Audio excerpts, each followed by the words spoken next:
Wake up, Slick Vic. It's time for more Wrestling with Power. Welcome back, everybody. Slick Vic is wide awake now. He was taking a little nap. Are you okay? Yeah. Yeah. Isn't it great to be awake on a Tuesday night? We're in two different places, so on Wrestling with Power or what? On the internet, brother. Yeah. Live. So here we are back again on this Tuesday, March the 17th, 2026. Yesterday was a very special day, 3/16 day. Yes, it was. As we all know, and our beloved Stone Cold Steve Austin, day named after him. Unfortunately, he didn't show up on Raw. I think there were a lot of people expecting him to, but he did not. So spoiler alert. But they had a pretty big sale on the WWE shop for anybody that may be eyeballing a title belt or three out there. Some pretty good deals they had last night. Did you cash in on that, Slick Vic? I did not. I did a little looking, but I didn't get anything. My wife likes that RKO Everybody shirt. Yeah. But you know, we didn't get it. Thought about it, but no. But you know what I think about 3/16 day? I feel like if there's a Monday that happens to fall on March 16th, Stone Cold should make it a priority to be there. You would think so, but you know what? I have to say, I read some tweets that he put out, and they were a little disheartening. There was one that he was on, I think maybe Busted Open Radio, maybe doing an interview or something, where he's like, talking about how much he appreciates all of the Stone Cold stuff, but he's like, that's in the past, and I've moved on from it. But specifically about him not being on Raw, he's apparently doing some kind of like dirt track racing or something like that, and he was like working on his car. I don't know. It seems silly to me. It seems silly.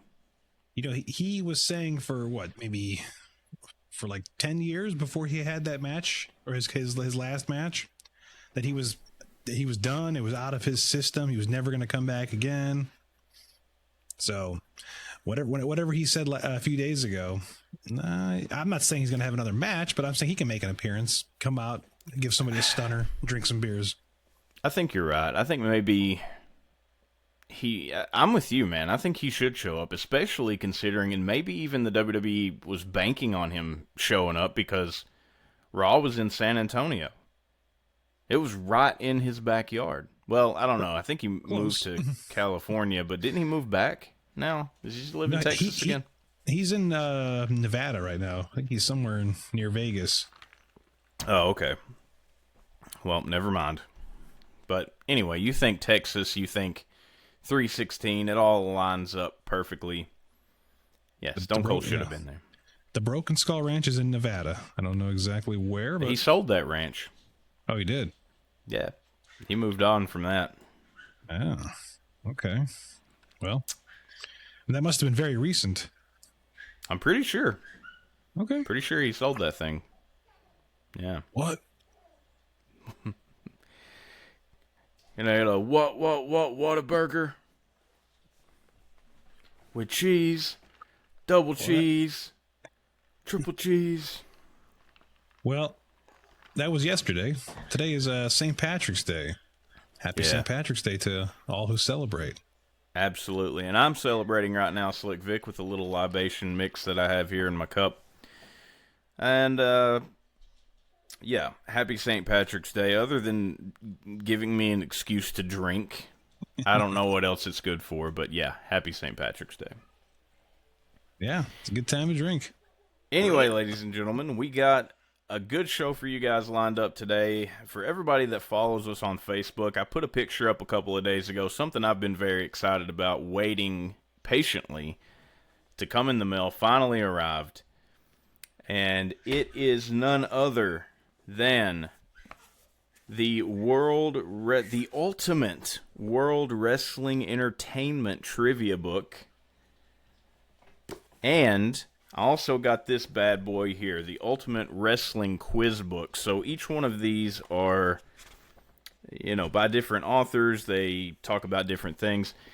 The Ultimate Wrestling Quiz Book seems to be encompassing pretty much the entire history of wrestling going back from the date of publication, which came out in 2021.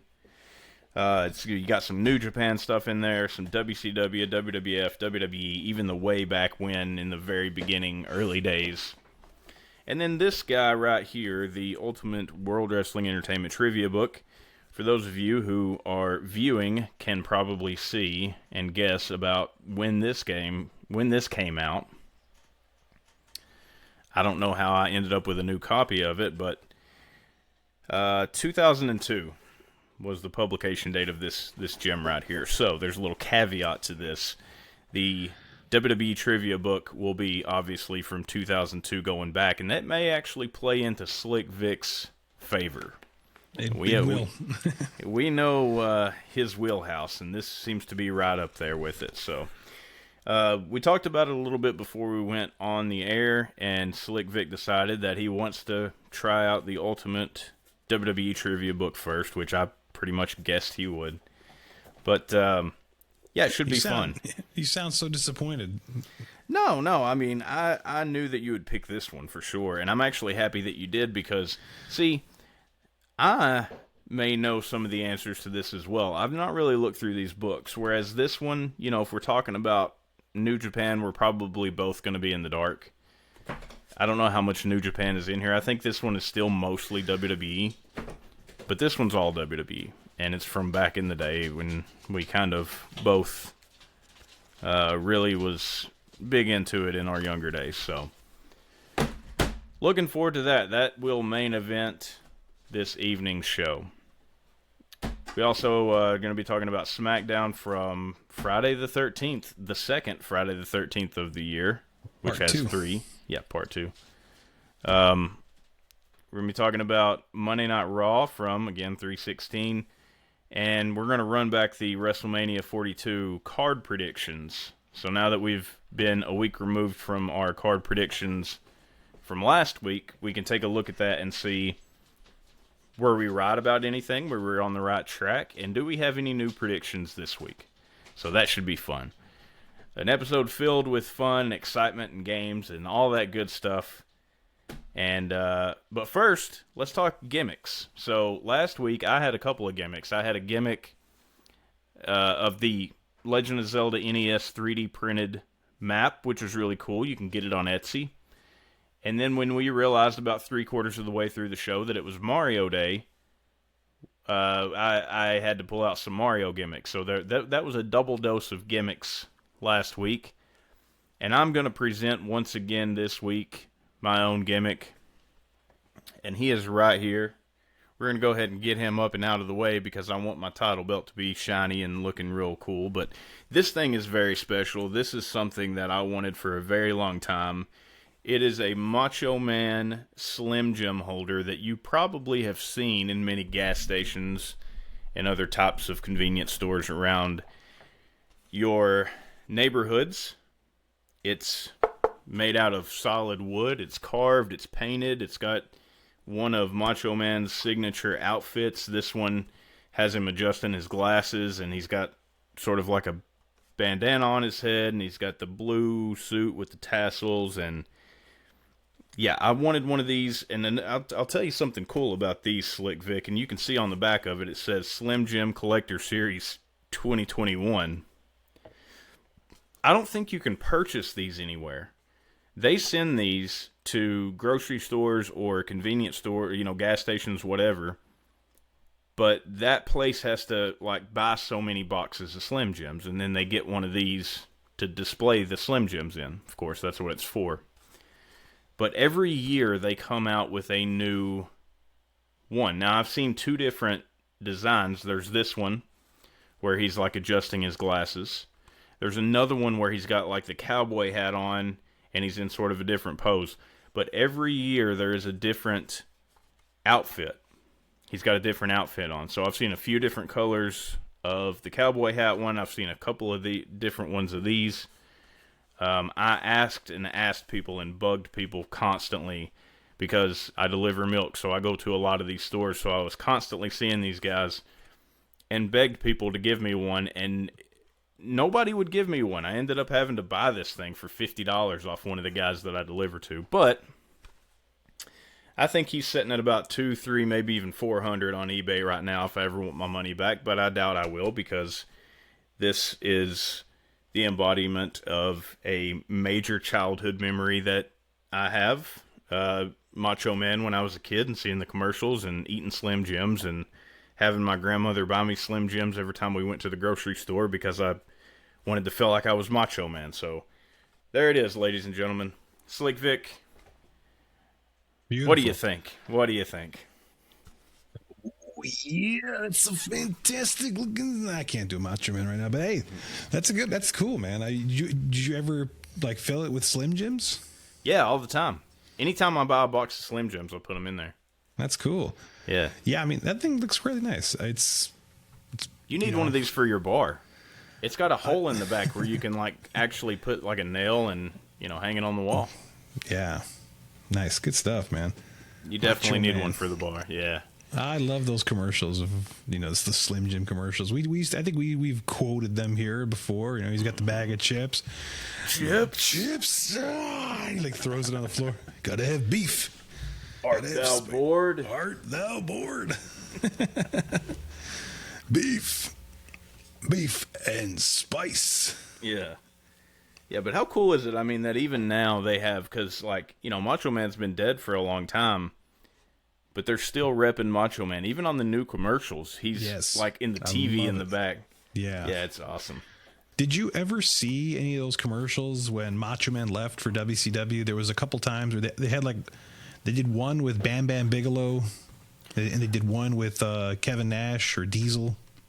No, I didn't see those. I seen the ones with Warrior. Yeah. Warrior did a few of them. Yeah. Well, apparently, the story goes that when Macho Man went to WCW, Slim Jim went with him. Yeah. And Bischoff was like, yeah, that paid for Macho Man's salary.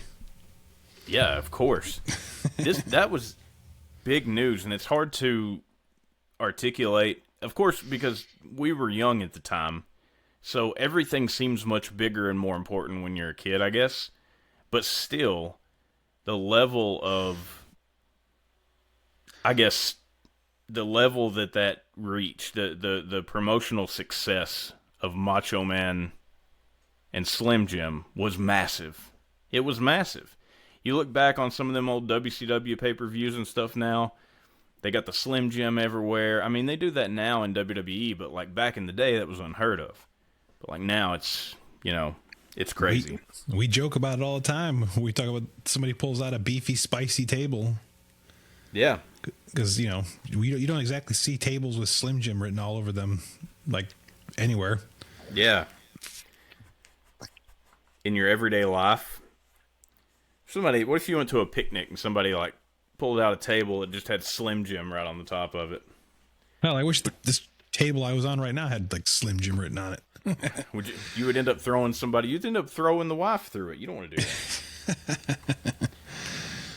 But anyway, that's the gimmick for this evening. Slim Jim Macho Man holder. I'm gonna put him back up here in his rightful place, ladies and gentlemen. And of course, bring my normal gimmick forward a little bit. We can get some shine on that. I like my belt shining back here. It's that's my wrestling decoration for the show. So there it is, ladies and gentlemen. I don't have a Macho. Do I have a Macho Man soundbite? I don't. Wow, I feel very unprepared now. No Macho Man soundbite today, ladies and gentlemen. Try to get you one next time. Anyway, let us know if you've come across these Slim Jim holders, if you have one, if you had to give an arm and a leg for one, what you had to do. Unless they involved some kind of rendezvous in a dark alley somewhere, then keep that to yourself. But other than that, yeah, let us know about your what it took to get your Slim Jim holder. It took me $50. The coffee in the big time. All right, but that's the gimmick for this evening. Let's move on to some wrestling, some modern day wrestling. Slick Vic, do you want to fire off a little SmackDown for us? I sure would. All right. All right. SmackDown, March 13th, Friday the 13th, part 2 from Phoenix, Arizona. Yeah. By the way, I really like Friday the 13th part 2. I was always a fan of Sackhead Jason, so yeah, it's a good one. It's different. Yeah, it's different. It's sort of like the gimmick that didn't work. He's the Isaac Yankem to Jason's Kane, you know what I mean? That's quite the stretch, but okay. All right, quick update too. This is the first SmackDown that's not. Wait a minute. I think this is some not breaking news, but it is news. This is the first SmackDown with a new head writer because I don't know if you heard the news. Road Dogg is no longer the head writer of SmackDown. Yeah, I did. I seen that about a week ago. I think it was. He quit. All right. So the show starts. I read that he had gotten. This is what I heard. They did some kind of like review, like progress report, and he didn't get fired, but apparently he got talked to about something, and he's just like, all right, fuck it, I quit, and he left. Some people think he just aged out, like he was too old school for what they were going for, and yeah, so now there's a young lady in his place that nobody knows. I thought she was on Raw. She is on Raw. Didn't she take? But she took Road Dogg's place, right? Well, I thought Road Dogg was on SmackDown. I thought she took Road Dogg's place, whatever show she was on. But yeah, she is on Raw. So I don't know. Did anybody take Road Dogg's place then? If he's the head writer of SmackDown? Somebody must be sitting in for the interim at least, if not permanently. Yeah. But we'll have to double check on that. All right, on to SmackDown. So Drew McIntyre comes out, or he's coming to the ring, and he tells Nick Aldis that he can take that contract and shove it up his arse. He's referring to the contract signing tonight between Cody Rhodes and Randy Orton. He's mad the title was stolen from him, and he wants Aldis to make it right. Aldis says he made a fair contest, but Drew still cheated, and he still lost. Drew says, make this right, or else. And Jacob Fatu then comes out. Yada mean. He says Drew wouldn't be champion without him. Now he fixed the situation last week. Now he was no longer champion because he's the one who screwed his ass. And what are you going to do about it? You know what Drew does? He tells Aldis he quits and leaves. How many times has Drew? Is this the second time that Drew has quit now? When was the first time? Refresh me. I don't know, but I feel like he's done this before. Or maybe he's come close. I think he's quit before. So I thought this was pretty good. Nick Aldis and Drew McIntyre looked intense here, and I kind of want to see this match. Like I kind of want to see a match between Drew McIntyre and Nick Aldis now. I really like Jacob's calm but intense delivery here. As you can see, I lowered my voice for that. I was trying to recreate some of that vibe, but I'll let the audience decide whether or not I succeeded or not. But you know what? There's one thing I want to talk to you about. Drew in this promo was, and we've heard it a few times now, he's referring to Cody as the golden boy. Do you like, are you a fan of this whole insider terms that are being said on TV? I don't know if I like that. Is that an insider term, or is that just something that, I don't know, man. It's not like they say the word kayfabe on TV, or Okay, so I guess it doesn't bother you. That doesn't bother me. Golden Boy does not bother me. Okay. I'm a little like, come on, really? We get it. Cody's it's like saying, hey, he's your top baby face. Yeah. And I'm like, I don't want the characters on TV telling us that this guy's a baby face and this guy's a heel. I think that using the term babyface and heel in this day and age is okay. I don't think that using those terms is necessarily breaking the fourth wall, because that's just another way to say bad guy and good guy. But it's not like they are openly mentioning kayfabe, right? Like, I would have a problem with that. Okay. But All right. So, backstage, Solo Sikoa tells Tama Tonga that they're going to take care of business, and then he wants Tama Tonga to guard the lantern with his life. That's the exact quote. Guard the lantern with his life. The MFT leave while Tama hangs back, and wouldn't you know it, Shinsuke Nakamura just like scurries in, happens to show up and tells Tama, he starts taunting Tama rather, and then Solo comes back and tells him to stay away from his family. Trick Williams interrupts Nick Aldis and Jacob Fatu in a promo and says that he's the only one doing the whooping around here. Trick says he's been disrespected a lot, and then Nick makes a match official. Trick says, who hired this guy? So later on, we got a match between Trick Williams and Solo Sikoa. Mr. Mosley, I've rambled enough. What did you think of the opening segment? The MFT stuff, Trick Williams, Jacob Fatu. Let me hear it. So, my main takeaway from all that is, maybe I should save this for later, but oh well, whatever. I think we're definitely getting Drew versus Jacob at WrestleMania. I'm going to go ahead and put that prediction out there and say that that's going to happen. I don't care what Drew says. You know, if he quit, whatever. I think that they're going to reel him back in and throw that on the card. Okay. I know you said we'll talk about this later, so okay. All right, so we got a match now. We got Uncle Howdy and Eric Rowan versus Solo Sikoa and Tama Tonga in a non-title match. You can hear that a lot tonight. So Rowan and Tala start off with a short hoss fight until they each tag out, and Tala beats up Howdy outside, and then we go to break, and we come back, and Solo tries to hit Sister Abigail on Howdy, but it backfires, and the two big men are back in, and Rowan is a house of fire until Tala and Solo team up on him. And then the entire MFT and the Wyatt start brawling outside the ring. During the chaos, Nikki Cross steals the lantern back, which distracts Solo long enough for Howdy to hit a Sister Abigail for the win. Post-match, Tama Tonga steals the lantern back and hits Howdy with it. So he's lucky, man. He would have been dead if he didn't get that lantern back. Yeah. Solo warned him, guard it with your life. Anyways, the match is okay. I actually like the parts where Rowan and Tala were duking it out best. We don't get to see Rowan wrestle that often, so this was a nice change of pace, and he looked good out there. I wonder how long they'll drag this feud out over the lantern for. Are we ever going to have a lantern on a pole match? Ladder match with the pole lantern hanging up on the top? What do you think? They're definitely taking it to Mania, and I think they should. I think that they dropped the ball when they initially started teasing this feud.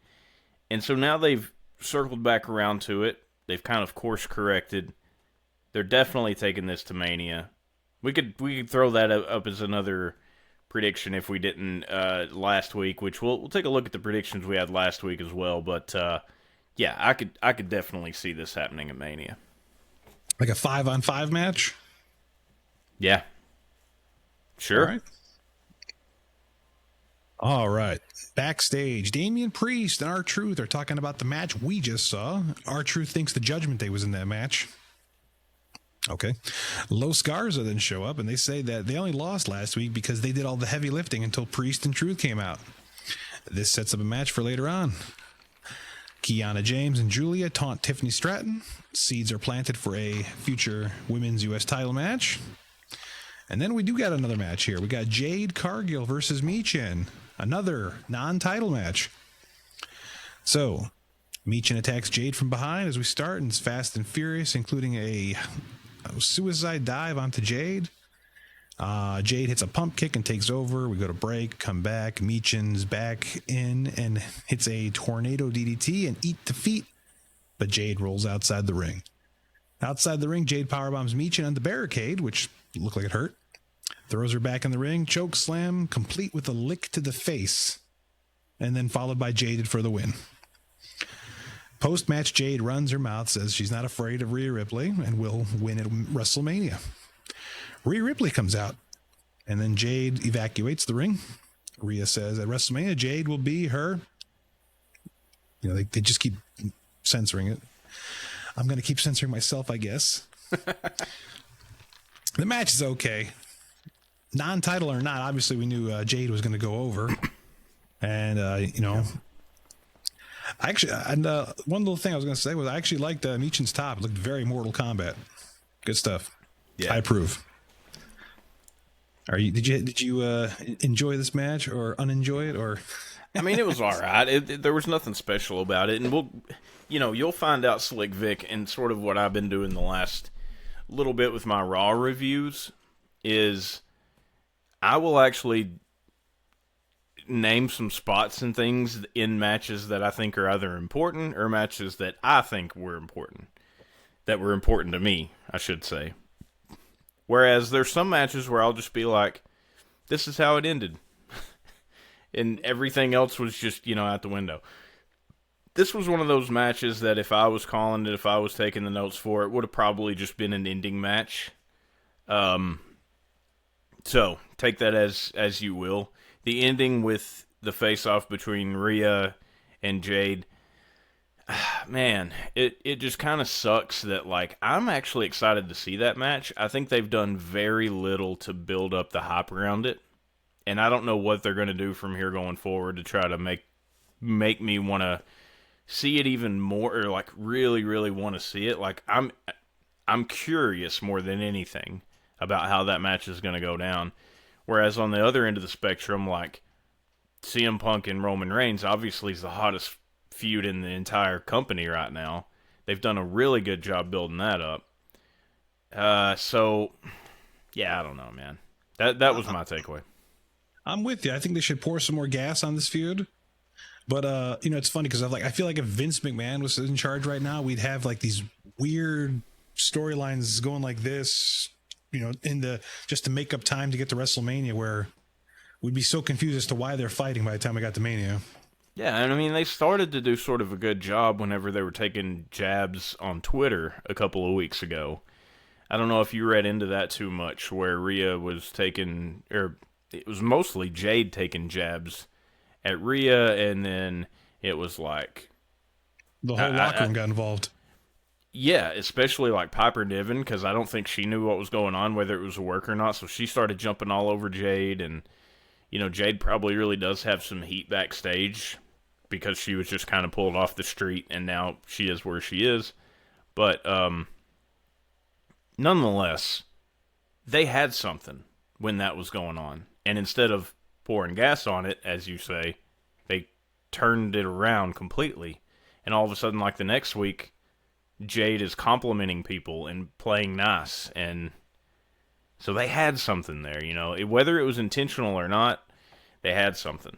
And this is one of the least exciting angles going into Mania, I think, which is unfortunate. It's unfortunate. All right, following up, we got a backstage segment between Cody Rhodes and Sami Zayn, part 17, maybe? 16. No, this is part 8. Cody takes Manhattan. Truth be told, it's more like 21 times. All right. They say they don't want to argue, but you guessed it. They have a heated argument. Cody says if you want a title shot after WrestleMania, you can have it. And Sami says he looks up to Randy, but not Cody. And the conversation kind of gets convoluted as Sami says he's not happy Cody is once again in the title picture at WrestleMania. And then Cody leaves. Sami starts throwing shit around again until Aleister Black and Zelina show up and they kind of taunt Sami some more. Maybe a match between them at Mania, or at least the SmackDown before. I'm talking Sami Zayn and Aleister Black. What do you think? Do you think I know we're going to get to predictions later, but I would definitely write that one down on the prediction list. I don't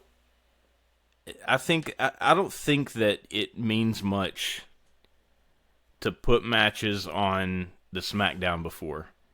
That's almost worse than having. Well, it's not worse than having you on the pre-show, but you know what I'm saying? Why not go ahead and throw it on Mania? And I think that Sami is, despite what I've said about him in recent times, he's still one of those guys that, can do a good angle with somebody and be an important match on WrestleMania. So, yeah, I think he should definitely have a match at WrestleMania.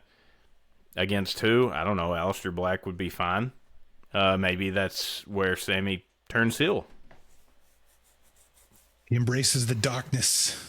Yeah, maybe he just finally gives into it. But I don't really care for these constant week after week of him just throwing shit around backstage and getting mad backstage. I think it's gone on too long, in my opinion. It should have happened once. Any more than one time of him doing that same shit, barking at Cody backstage, it's just stupid. It's stupid at this point. Strong feelings. All right. So, Charlotte Flair and Alexa Bliss versus the Irresistible Forces. This match is actually for the titles. But first, the Bella Twins come out to remind us that they exist. And they are next in line for the titles. All right, so we get a brawl to start the match, and then the heels taunt the Bellas, and we go to break. We come back, and Charlotte Flair gets the hot tag. Welcome back to SmackDown. Nia tries an Annihilator, but misses. Charlotte hits a moonsault. Outside, Charlotte tries to boot Nia, but hits Nikki Bella. And then Nia pie faces Brie Bella for good measure, which I thought was hilarious. And then back inside, Charlotte and Alexa look like they're going to win, but the Bellas interfere, causing a DQ finish. Post-match, the Forces lay out the Bellas. The match was short and fast-paced, but overall not that exciting. I can't say I'm too excited to see the Bellas in the mix here. I think they're going to build to a multi-women tag match at WrestleMania, which is fine. Whatever. Doesn't bother me. And then we have a backstage segment with R-Truth and Jelly Roll. Truth calls Jelly Roll sushi roll. By the way, I love sushi, man. Especially in Godzilla rolls. Yeah. I've never had a Godzilla roll. It's like deep fried with shrimp tempura and some other good stuff. Yeah. I had a. Do you have Drake's up around you? No. What is that? A place called Drake's. It's a restaurant. Okay. Well, they have bar food. It's like bar food, but they also like half of their menu is nothing but different types of sushi. And I had some up there. I can't remember. Crab Rangoon roll was excellent. It had the deep fried shit around on the outside of it too, but it had the rice and the seaweed, but in the middle was the Crab Rangoon, and it was fantastic. Yes, man. Didn't we talk about food extensively last week? Yeah, making us hungry. The worst thing about sushi is that the portion. I could easily eat 3 or 4 rolls to myself, but you only get one roll. Man, if you ever come back up here, let's go to an all-you-can-eat sushi. Oh yeah, I'm down for that. Yeah, you pay like $25 and you can order all the sushi you want. Oh man, that'd be great. I'll get you some Godzilla rolls. Hell yeah. All right, so Jelly Roll then talks to Orton. They congratulate each other on their accomplishments. And then Jelly asks Orton for advice on going on Miz TV. And Randy says if he starts yapping too much, punch him in the face. Enough said. Fun stuff. All right. Any thoughts on the women's match and Jelly Roll? Too early to talk about Jelly Roll. We'll get to Jelly Roll later with Miz TV, but if you want to chime in, feel free. I don't really have anything for this particular part as it pertains to Jelly Roll. The women's match was fine. It was okay. I think you're well on pace with your prediction from last week about the multi-women tag match. I think that's definitely where they're going. We're still 4 weeks away, though, so it's going to be hard to see how they drag that one out, but yeah. Okay. Damian Priest and R-Truth versus Los Garza. All right, so not much to say here. Los Garza gets the jump at the start of the faces. We get a pretty good shot of Los Garza celebrating, and then Priest slowly emerges up, and he is tall and towering over the other guys. That was good. That was cinema. Absolute cinema. Yeah. All right, Los Garza hits some pretty good stereo moonsaults outside to the baby faces. And then Priest gets the hot tag and dominates. Hits his own version of old school, where he does a cross body instead of a just the hammer. Yeah. Instead of bringing the hammer down. And then Los Garza come back with some springboard offense, but then Truth and Priest hit a South of Heaven attitude adjustment combo for the win. I wrote down this match is okay, but forgettable. Why is Truth doing the attitude adjustment? And why is he's still Ron Cena? Oh fuck. Okay.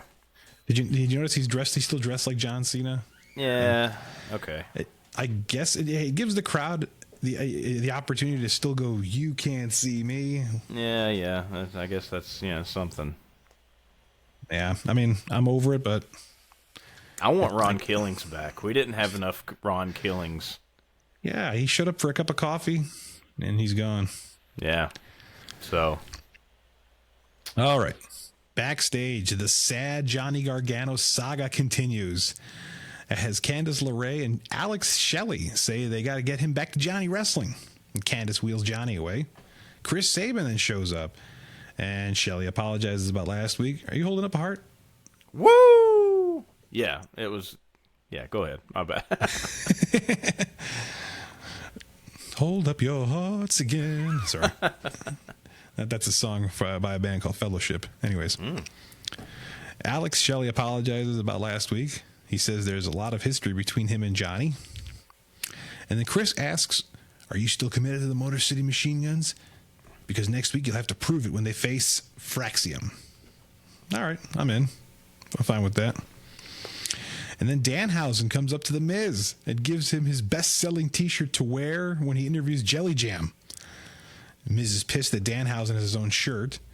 Danhausen has another list of demands, including a personal blimp, and Miz is not having any of it, so Danhausen curses The Miz.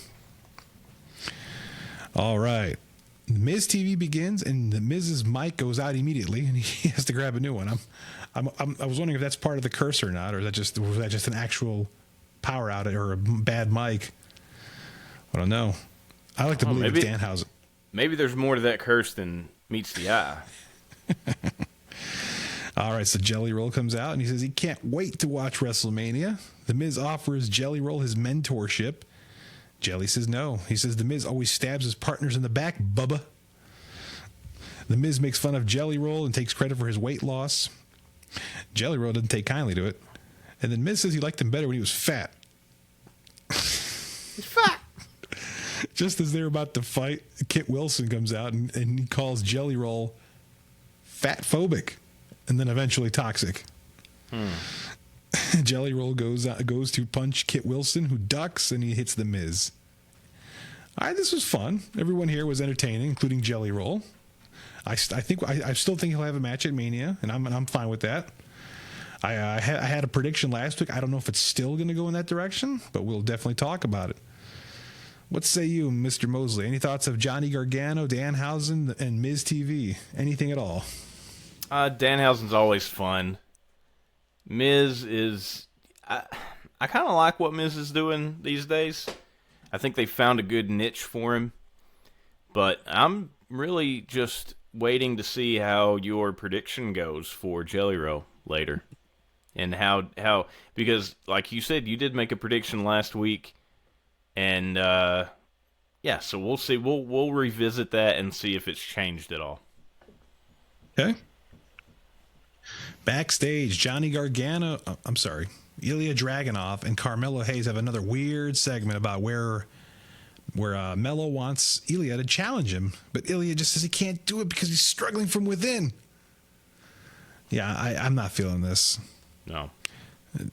Tiffany Stratton sends Chelsea Green away on her wheelchair while she makes her way to the ring, which is hilarious. Backstage, Danhausen tells The Miz that there's only one way to reverse the curse. And then Tiffany Stratton versus Kiana James. Not much to say here. Chelsea and Alba show up, and Tiffany sends Julia into both of them. It's the prettiest moonsault ever and wins the match. Quick little ha-ha match. Harmless. Yep. Fun. No problem with that. What say you, man? Is Danhausen or is Miz going to break the curse? Is Chelsea Green ever going to walk again? I thought it was funny whenever... who was it that dived on the outside to both of them? It was Julia? Julia. Mm-hmm. and she was sitting in the wheelchair and it just flips backwards. I don't know why, but that was funny to me. Yeah, I don't know. I don't know what they're doing with her. They ain't doing much, tell you that much. They're not doing much at all. They're not doing much with any of them, and it's kind of disheartening because I really like Julia, and I started to become a fan of Chelsea Green too. How exactly does Miz reverse the curse? He's got to bring on Danhausen, or he's got to mentor Danhausen. Yeah. Okay. Do you think it's gonna happen? I think something will happen. Or I mean, they're gonna keep doing this. They're gonna drag this on for a while, where the Miz just keeps saying no, and then something bad happens to him, which I'm fine with. Yeah, he's gonna get like what's it called? He's gonna get like superstitious over the curse, and Danhausen's gonna have him do whatever he wants. But it's a little weird because is Danhausen and the Miz just gonna be like this odd couple tag team eventually? I hope not. Yeah, I don't know if I want to see that. Yeah. All right, backstage, Trick Williams says he's going to take his lemon pepper steppers and whoop the boogeyman off Jacob Fatu. Sami Zayn shows up, and they have an argument, and they tease a future match. So then we got, which is our, I guess you can call it our penultimate main event. We got Jacob Fatu versus Trick Williams. Lots of headbutting from Jacob to Trick, and lots of headbutting from Jacob to himself in the corner. Fatu hits a whisper in the wind, Jeff Hardy style. And then later on, he hits a swanton bomb. So taking a page out of Jeff Hardy's book there. And then Trick comes back with a sidekick, flapjack, and a bookend. He's doing Booker T. And then they fight outside, and then Drew McIntyre attacks Jacob, throws him back inside. 2 trick shots give Trick Williams the win. This was an okay match. I mean, that's the theme of the night. It's just a bunch of so-so matches, really. Both guys look good, but everything's starting to feel a little too predictable every time Jacob Fatu has a match or Drew and Jacob have, when it comes to these two, I should say. Jacob is very charismatic here, which is saying something considering who he's facing tonight. And I'm still not a fan of the whole trick shot move. I feel like he could use a more devastating move. This looked good here because he was able to just lay it in on Jacob, but half the time the trick shots just look like a little knee tapper. We talked about that. Yeah, he needs something better than that. That shouldn't be the end all be all. Maybe that could be like a signature move that he doesn't beat somebody with. Like most people have a signature move that never gets them the win, but it's like, that could be that. But yeah, he needs something else for sure. Any overall thoughts on Jacob and Trick? No, not really. Okay, I think I kind of gave my thoughts on Jacob from beforehand and what he's going to be doing going forward. At least that's what I expect. As far as Trick goes, I don't know what he's going to be doing. I have no predictions for him. So, all right. So our main event segment of the evening, which was talked about at the beginning of the show, was a contract signing between Cody Rhodes and Randy Orton for their match at WrestleMania. First off, Nick Aldis makes a match next week between Drew McIntyre and Jacob Fatu while welcoming Drew back after quitting. So that was a pretty quick turnaround time for Drew. All right, so these guys hug it out, and it's a big love fest. I'm talking about Cody and Randy. Cody tells a story about his history with Randy, how much he's overcome to get where he's at, but he's so proud to be Cody's boy, or Randy's boy. And Randy Orton has reservations about signing. Before he gets more than like 5 words out, Cody rambles some more and tells him no matter what happens, he'll always love him. Randy signs the contract and slams Cody's head into it, and then kicks him in the balls, tears his shirt off, beats him with the steps, shoves the hell out of Nick Aldis, and then sets up Cody in a position on the announcer's table where he's got his head on some steel steps where the rest of his body is laying on the announcer's table. Jelly Roll tries to intervene, and he gets shoved. And then Randy smashes Cody's head. Lots of blood. And then he poses with the belt. And the crowd goes wild. Yeah. That's how we end SmackDown. What a segment to end SmackDown that was. That was crazy. It was crazy. Definitely unexpected. It was literally, no pun intended, out of nowhere for him to, just start kicking Cody's ass all over the place. Like, what was that? I don't know. The voices were in his head. The voices, I guess the voices are taking over. And we get a little bit more on Monday Night Raw, a little bit more insight. So maybe we'll find out over the next several weeks what's going on with him. But yeah, heck of a way to end SmackDown, I thought. Yeah. If not a little bit odd, because I said this a few weeks ago, the segments are better than the matches. The segments move things a lot more than, you look forward to these segments. That's why they're going on as main events. Our main events now are people talking. It's not a match, which is crazy. But I digress. No, that is all. That is the end of SmackDown from Friday the 13th. So next up is Raw. Before you take it away, why don't we take a pause for the cause? Unless you have something to add quickly. Yeah, I do. One more thing to add. I'm all for a pause for the cause, but one thing I do want to add.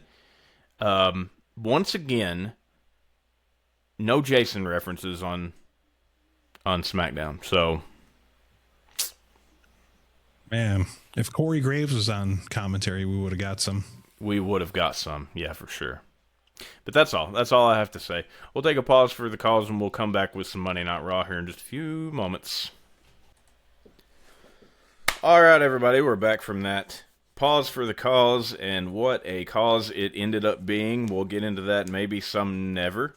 But we're back. Slick Vic's back. Thank God he made it out safely. I made it. Yeah. We'll put it that way. Anyway, we got to move on to some Monday Night Raw. This was Monday Night Raw from San Antonio, Texas. Took place on 3/16, March the 16th, yesterday. And we'll try to shotgun this as quickly as possible. I know everybody is anxious to get to some trivia and some other stuff. And maybe a little This Day in Wrestling History. Slick Vic brought up something interesting to me earlier, and we'll talk about that right after Raw. How about that, Slick Vic? Let's do it. All right, cool. So Raw, San Antonio, Texas. Show starts. We have the Masked Men coming out again. And a ton of them again. One of which is Seth Rollins. He gets in the ring. He has a microphone. Pulls his mask off. He says he created the Vision and he's going to be the one to kill it. Which instantly brought back the NWO on the back of the chair. It's like, WWF was my vision. If anybody's going to kill it, it's going to be me. All right, so Seth Rollins says, if you stand next to Paul Heyman, consider yourself marked for death. That instantly made me think, well, Lesnar's coming out. Talks about beating down Heyman last week, and then Heyman comes out, and he looks like complete shit. I mean, his face is bruised, his nose is all red, got a cut on it, his eyes red as hell, he hasn't shaven. The crowd chants, fuck you, Heyman, of course. Heyman says everybody knows the rule number one is FAFO, FAFO, FAF5. And then Brock Lesnar's music hits, and here he comes. All the masked men get in the ring. Well, a lot of them get in the ring. Some are left on the outside. Lesnar heads down to the ring, destroys the ones on the outside, gets in the ring, destroys the ones in the ring, until ultimately it's just him and Rollins left. So Lesnar takes out like 20 guys here. It was wild. And then all of a sudden the lights go out and Oba Femi's music hits. And the crowd goes wild. Oba comes down to the ring, marches down to the ring, and gets in Brock's face. Brock, all of a sudden, Rollins starts walking up to Brock, so Brock turns to Rollins, momentarily distracted. Rollins hops out of the ring. Brock turns back around, and Oba boosts him up and hits him with a fall from grace. Brock rolls out of the ring. Well, actually, before Brock rolls out of the ring, Oba puts his foot on Brock and points to the WrestleMania sign, and we have our challenger for WrestleMania in our 5th official match. And Vic and I were right last week with that prediction. that it's going to be Oba Femi versus Brock Lesnar. We found out a little bit later in the night it was confirmed, but this pretty much said it. They wouldn't have done this if they weren't going to have the match. Anyway, Oba destroys Brock. Good stuff to start out Monday Night Raw. I was hyped. Vic, how did you feel about this segment? Well, when I saw the masked man, I immediately thought again of the foot because that's where my mind goes. They were all running. They were all just scurrying around like foot soldiers. It was great. Anyways, and then Heyman came out. I thought he looked like a zombie. And also he got did he just get attacked yesterday? Because that's I don't know. I just felt like he was his wounds were all fresh. Yeah. Okay. A little bit later we see him. He doesn't look as bad, so I don't know what was going on there. When Brock was throwing around all the masked men, I was like, "Oh my god, dude!" He looked so violent and reckless. I was like, "Please don't kill anyone. Please don't." Kill anyone. He was straight dropping them on their head. He was just ragdolling them. Some of them are less than half his size, and he's just throwing them to next week. Yeah. And I actually surprised and happy they're pulling the trigger on Brock versus Oba. So that was good. And then Oba said, there can be only one beast. Yeah. All right, cool. Good stuff, man. I'm excited for that match. It's one of my most anticipated WrestleMania matches now. I'm glad we're getting it. And, I kind of thought when this happened, a few years ago, Brock faced Omos at WrestleMania. And this sort of reminded me of that in a way. But nobody cared when Brock faced Omos. They were like, man, this sucks. And I think it's easy to draw a comparison there, but at the same time, Omos is not nearly as impressive as Oba, Right. So I don't think it worked as well. But yeah, I did draw that comparison when I first saw this. I totally forgot that match existed. That's how forgettable that was. Yeah, it wasn't good. It wasn't good. But I think they were trying to go for sort of the same thing, even though Brock ended up beating him, and it's questionable how this match will go with Oba, but we'll talk about that a little bit later. Up next, we have a match. This one was made last week. OG El Grande versus New El Grande. This is how I have it in my notes. I think from now on, I'm going to start putting Chad Grande and Ludwig Grande. Hopefully I won't have to do it long. Yeah, I know, for real. But anyway, this match, man, we had to sit through 2 long commercial breaks. And even if you're watching this after the fact and you don't have to sit through the commercials, there's still the fact that the commercials are taking up big chunks of this match. So, from what I could gather and what little bit I actually did get to see, it was an impressive technical match as expected. Chad's amazing in the ring. Ludwig's amazing in the ring. And what we did see was really good. But basically all I really noted was how it ended. Los Americanos got involved. They distracted the referee and Chad Grande, OGL Grande, while Bravo loaded the mask of Ludwig Grande. OG climbed up to the top turnbuckle, jumped off, did a flying headbutt to the New El Grande, and knocked himself out. So New El Grande pinned him and won the match. Again, I'll say it. I don't think this is over. I don't think it's ending till Mania. So, and I know they did have the match at AAA or whatever, and that ended in sort of a schmoz type deal as well. I think it might have been actually a tag match, was it not? The AAA match. I think it was like a 4-way. Four-way. Well, there was no resolution there. There was no real resolution here, I don't think. So we'll have to see how it goes going forward. Do you have anything for that one, Vic? Well, I've complained about this angle for many, many weeks now, but I thought this match was good. Some really great-looking offense from both men. Chad is a suplex machine, and Kaiser hit a pretty nice-looking draping basement dropkick. So, there was some other good stuff. I wasn't too crazy about the ending, but I get where they're going. They're gonna drag this on until WrestleMania. Also, I don't know if you noticed, Chad split his singlet. I didn't. No. Okay. He split it right up the ass? Yep. No, I didn't notice that. That'll be on Botchmania. Moving on, we have a backstage segment. We see a car roll up in the back. I'm pretty sure that was a Beamer. And out of the back gets Roman Reigns.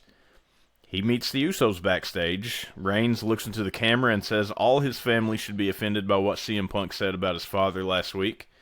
So here we have Roman Reigns putting the hit out on CM Punk.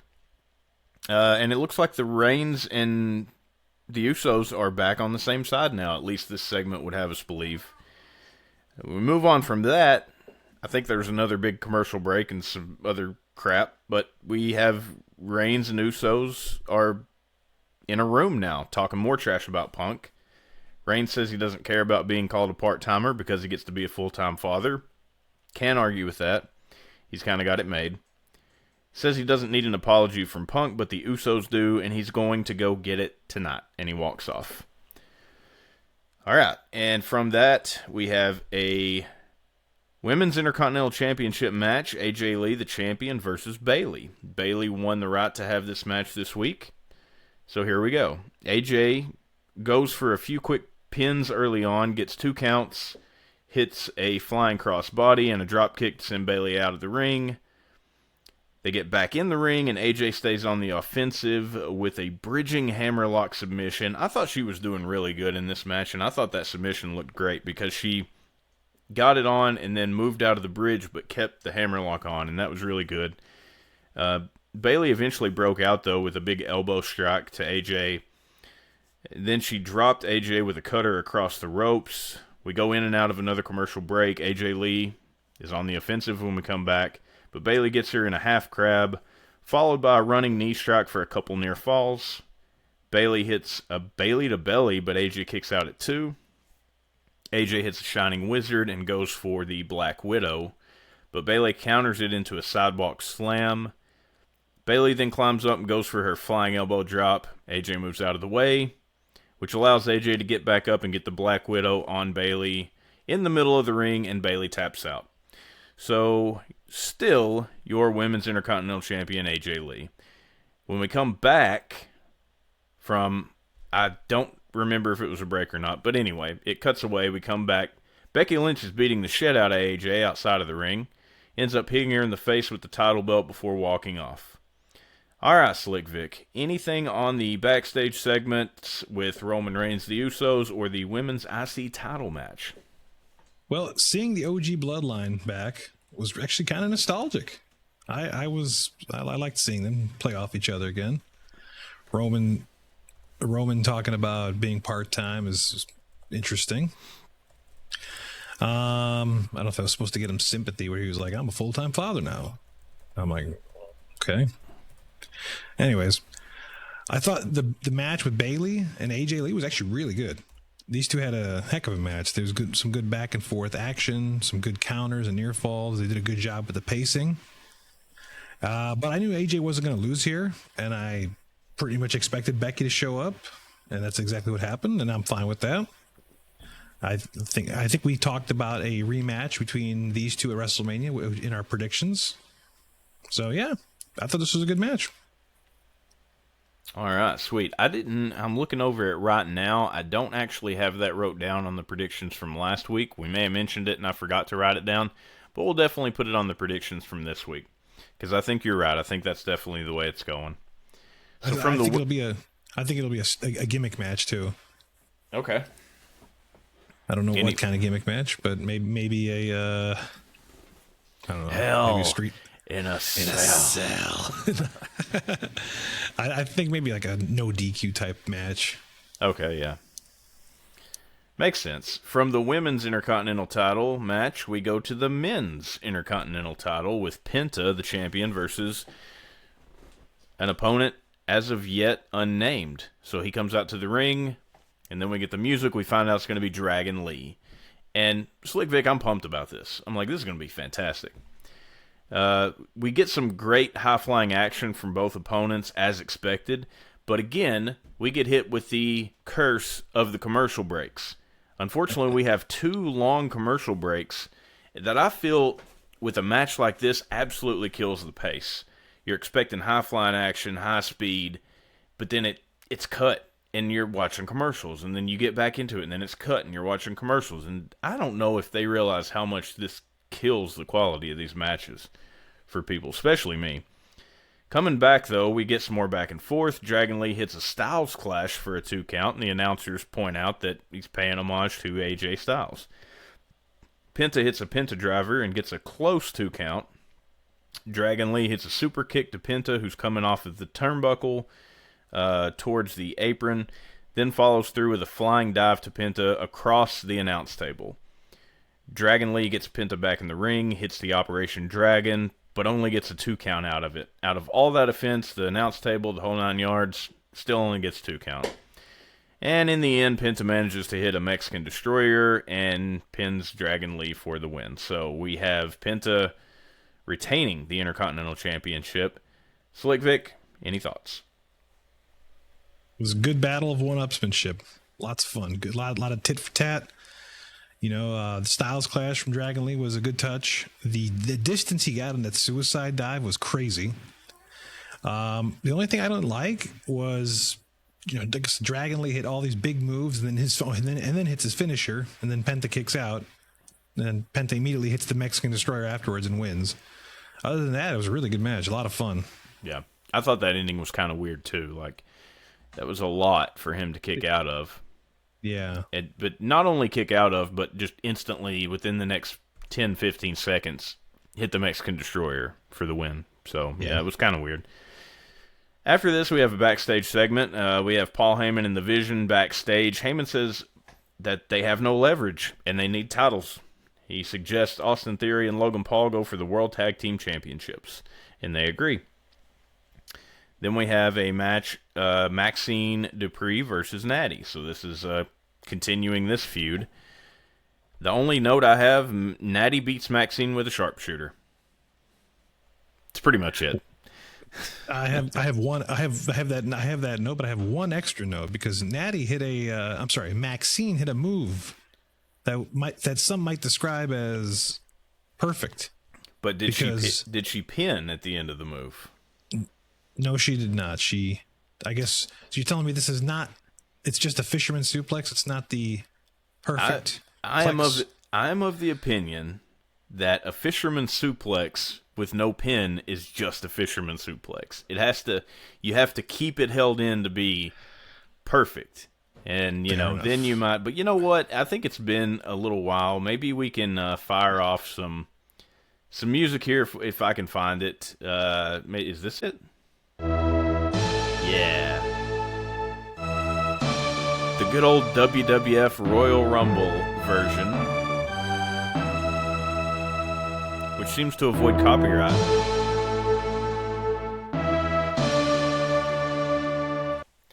Nonetheless, fisherman suplex, perfect plex, potato, you know what I'm saying? But I do think that the pin is what makes it so perfect. Other than that, match was nothing special. The crowd was dead for it. So, yeah. I think that, this is, I hate to say it, Slick Vic, and I may have said it before. I've always been a fan of Natty. I think that the gimmick that they have her with now, she should have had a long time ago. She should have been doing this for a long time. She is the embodiment of what I always sort of viewed her as being able to be. But I really think that it's all just to get Maxine over. I think that they're going to take this probably to WrestleMania, where Maxine's going to beat her, and it's going to be stupid because, hey, shoot me, but Maxine Dupree has not gotten any better in the last, month. From the time she started to when she actually was doing the training montages and stuff with Natty, yeah, she did get a little bit better. But she's not got, reasonably better by any stretch, I don't think. And I think that this is how it's going to end. I think that Maxine's going to end up beating her. That's going to be the end of it. Natty's going to go back to being whatever she was before. And for me personally, what I want out of this whole feud is for Natty to beat the shit out of Maxine and keep that gimmick and go somewhere with it. Get a title. Be the women's champion. That's what I want. All right, so from that, we have the interview with Randy Orton. So Randy Orton has promised Michael Cole an interview, and this is apparently on a bad cell phone video. Yeah. It's like 15-year-old cell phone video or whatever's going on here, but it's really bad. Randy's on the phone when the interview starts, and he says he knows that he agreed to an interview, but he's changed his mind. He says he had a conversation with someone with a brain that reminded him of who he really is, a killer. He ends with saying wrestling has more than one royal family. Who could it have been? Cowboy Bob? That's the first person I thought of too. I love the whole finally I have a conversation. Finally, I had a conversation with somebody with a brain. That too. Yeah, the only thing I got noted is the cell phone footage. Like, what the hell's going on here? What's with the grainy VHS style?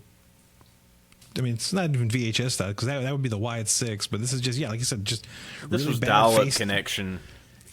Like quality Skype conversation. Yeah. So who do you think it is? I mean, did Cowboy Bob was who popped into your mind? Why else would he say wrestling is more than one royal family? The only person I know that he's related to is right, Cowboy Bob. Yeah. So Bob Orton Jr. There you go. We'll see. Time will tell. All right, from this we get a backstage segment. Kofi's still trying to recruit Javon Evans, who ends up telling Kofi no after saying some shit about Dragon Lee. Danhausen shows up, and they tell him to leave. So he goes to curse Kofi, but Grayson Waller gets pulled into the path of the curse and gets it instead. Danhausen then does the New Day Rocks chant, but changes it to "You are cursed." Yeah. Good stuff. From that, we have a match. Stephanie Vaquer versus Raquel Rodriguez. This is a non-title match. All right, so starts out... Actually, I don't know how it starts out. I didn't start my notes until the Devil's Kiss happened. I think that's when it got exciting. So Stephanie Vaquer hits the Devil's Kiss. Liv gets on the apron to distract Vaquer, and Raquel hits her with a huge big boot. Io Sky comes out and gets thrown across the announce table. Back in the ring, Vaquer goes for a top rope move, but Raquel avoids it. Goes for a Tejana bomb, but Vaquer counters into a roll-up pin for the 3 count. I didn't have a lot of notes for this one, Slick Vic. I don't know. I didn't think anything major was going to happen here, so I didn't really note anything. But do you got anything? The Devil's Kiss. Yeah. I thought these two worked pretty well together. I was a little confused as to why Io Sky came out. Is there some kind of feud or heat or something I'm missing here? I think I think Michael Cole said something about she's had her visions with she's had her issues with the Judgment Day in the past. I don't know. Yeah, maybe I don't know. I mean, I should probably know this, but I feel like you're right. I don't know. She's not coming to Rhea Ripley's aid or anything. So I don't know. Anyway, from that, we have another backstage segment. Bayley and Lyra are backstage arguing. Lyra's basically telling Bayley that she done an amazing job in her match, and Bayley's upset because she lost. So she's like, no, I sucked. Kabuki Warriors are standing nearby, and Asuka blames Lyra and Bayley for messing up her chance at the IC title last week. Asuka walks away. Kairi tells them to stay away from them, and Asuka yells at her as usual. After this is when we find out that the match was made official for WrestleMania, Oba Femi versus Brock Lesnar, and I can't wait for that. Backstage segment, LA Knight is talking to the Usos. Knight asks the Usos what's up with them getting cozy with Roman. The Usos say it's family business and to mind his own. Knight tells them that if the old bloodline is coming back, that they can't be on the same page going up against the Vision. So, before we move on to what is ultimately the final segment of the show, Slick Vic, do you have any notes about these last few? Well, not much. Just LA Knight doesn't want the Usos reforming, and with Roman, I thought that was good. He's referencing all the history he's got with the family, so that was fun. But other than that, no, I don't really have much to say. Okay. Much like SmackDown, we end Monday Night Raw with an in-ring segment here. in this segment, Roman Reigns walks out, and he gets to the stage, does his pose, and we immediately go to a commercial break. I'm beating a dead horse when I say this, but I am fucking sick and tired of these commercial breaks. Now, I will admit, this is probably the point where you want to have a commercial break. Not in the middle of a match. But the big moment that everybody's waiting for, what's Roman Reigns going to say? How's he going to respond to what Punk said to him? He comes out, and then they go to commercial. So you're going to stick around. You're not going to change that channel or that whatever show on Netflix. You're going to stick around. So this was well placed, but the earlier commercials were killing me. When we come back, Reigns calls out CM Punk. Punk comes out, takes his sweet-ass time walking around the ring, shaking hands with all the fans, posing for the crowd, before finally getting in the ring. Punk mentions Roman calling him Phil, says that only his family and friends are allowed to call him that, and says he would call him Titty Tiaki, or whatever his government name is, or Joe, but that would insult another Samoan that he actually loves and respects. Samoa Joe reference. Punk says he deserved what he got last week, talking about the Usos when he got punched in the face, but right message, wrong messenger. Asks Roman who the real tribal chief is. Roman tells Punk he is an embarrassment to the World Championship and that he's old. And apparently that's enough to set Punk off, who knocks Roman on his ass, and it gets broken up by the staff and the refs and whoever else, and that's the end of the show. So, I don't think it's even arguable that this end of show segment was not as good as the one on SmackDown.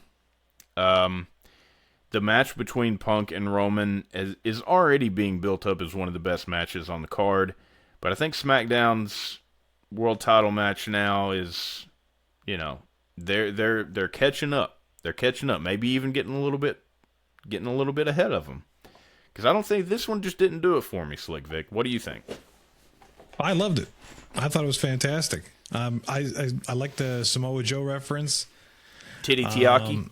Titty Tiaki. And, you know, even at the very end, because the whole time Punk is like, I'm in your head. And then what happens at the end? Punk ends up firing off a shot on Roman, and you can see the look on Punk's face, like he's furious, and Roman is smiling, like, I'm in your head now, bitch. Yeah, that is a good point. I guess for me, everything that Punk said to Roman last week, especially the bit about his father and burying him next to his father, was a deep cut. Calling Punk old is not really that deep of a cut. I feel like that's just not something that Punk should fly off about. Talk about his dead dog. Talk about his... Well, he did mention something about AJ Lee, but I think it was about her making more money than Punk or something like that. It wasn't anything very insulting. I guess that's what got me and made me feel like it wasn't as climactic as what we saw on SmackDown. Okay. So, not that it was bad. It wasn't bad. It was good. But I don't know why calling Punk old set him off, you know, after everything else. Right. It does seem like a little bit of a not so stiff shot compared to, you know, I'm going to bury you next to your father. Yeah. Yeah, it's definitely not a low blow. Not the low blow I was expecting. I was expecting him to go for the dog. But he hasn't.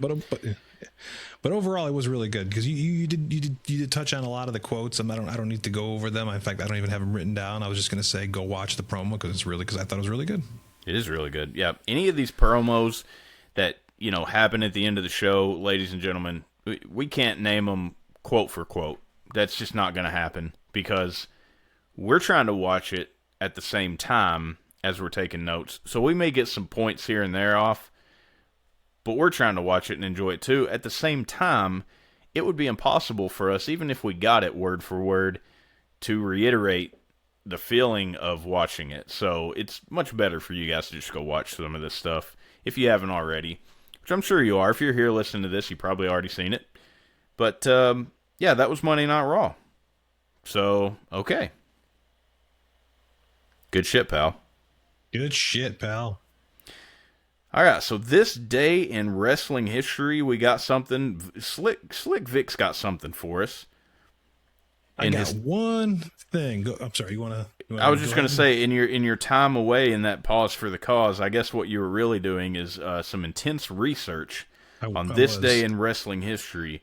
So why don't we tell the people what you got there for them, Vic? Yeah, while we were taking our little pause, I sat on a very comfy seat and you sat on your throne, if you will. I sat on the throne and I pulled out my phone.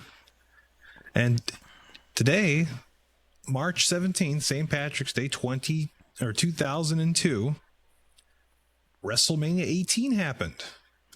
Do you remember WrestleMania 18? Yes.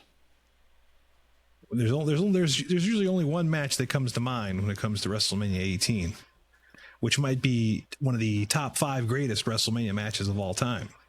For sure, yeah. Talking about Hogan and The Rock. Yes. The match starts off with Hollywood Hogan, the heel. Well, he was a heel for maybe about 3 seconds. And then The Rock, who was a babyface for about 3 seconds. Before they had a face-off in the ring, and then the crowd just immediately turned on The Rock, and we're giving Hogan the hero's welcome. And this match was awesome. This is a prime example of not doing much and just playing off the crowd, and it worked in spades because this is a really good match. It's a lot of fun, it's just electricity. You just have that. It just has that feeling when you watch it. It's just. How would you describe it? Electric. Electric. It is electric. And for me, I had an understanding of Hogan's back. Hulk Hogan is back. He's back in the WWF. Yeah. He is back at WrestleMania. And I didn't even watch WWF back in Hogan's day. You did. So people like you who grew up as a kid watching Hogan and Macho Man and, everybody from the golden era all the way through the new generation Attitude Era when Hogan was away in WCW doing his thing, and now all of a sudden he's back. So I didn't even watch him back then. I had watched replays and tape and stuff like that. So I understood it. But that was a big part of it, was that Hogan is back here. We're going to cheer him no matter what, because Hulk Hogan is at WrestleMania again. And even if you're somebody who doesn't understand it, you can watch it and easily get it. I mean, that crowd reaction is insane. They don't do anything for minutes but look around. And they're getting bigger pops than we've heard in the last 10 or 15 years by standing there. Yeah. It's insane. You said it best. That because this was Hulk's first match or first. I don't know if it was. I don't know if it was his first match, but his first major match back in a WWE ring, and it was WrestleMania. It was against The Rock. Hulk was back, and he went to WCW for a while. There was no Hulkamaniacs there, and when he came back to the WWE.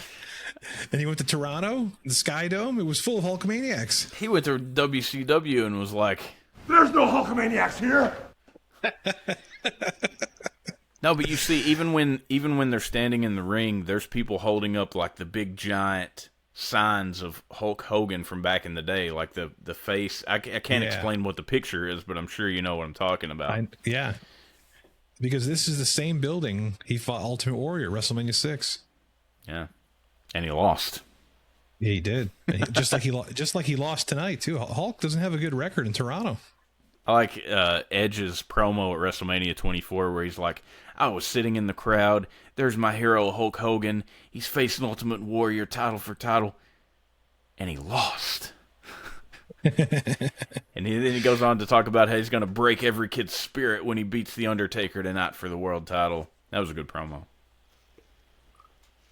Elsewhere on the card, we have Stone Cold Steve Austin versus Scott Hall. Which was a great match.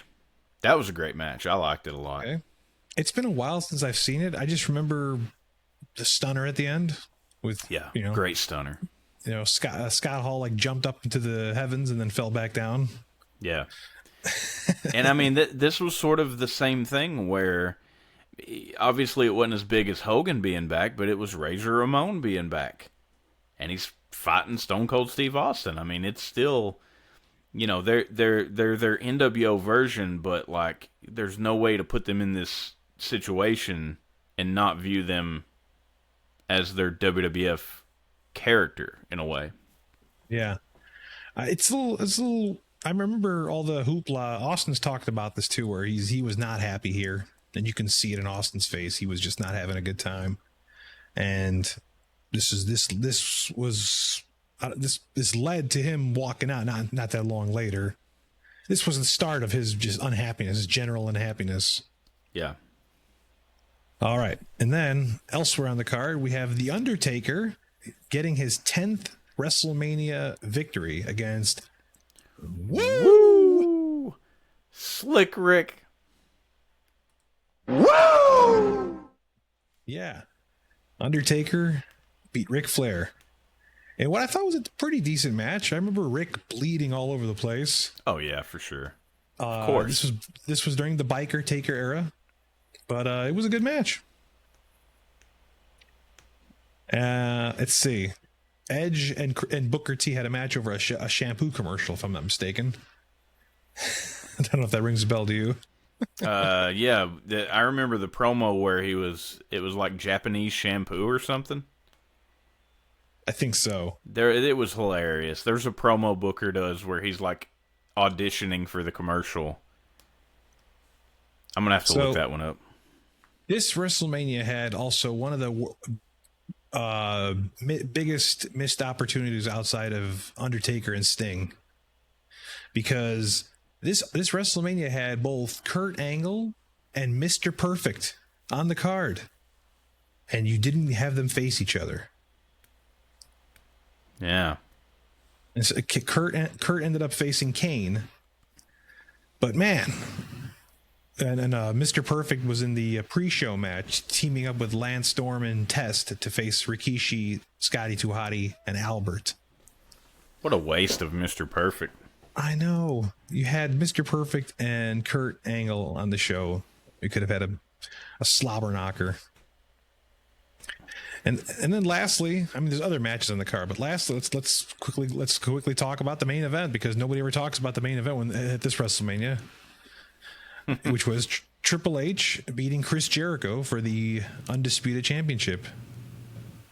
Yeah. I barely remember the match. I remember the feud being more about Triple H and Stephanie versus Jericho. Jericho was just there.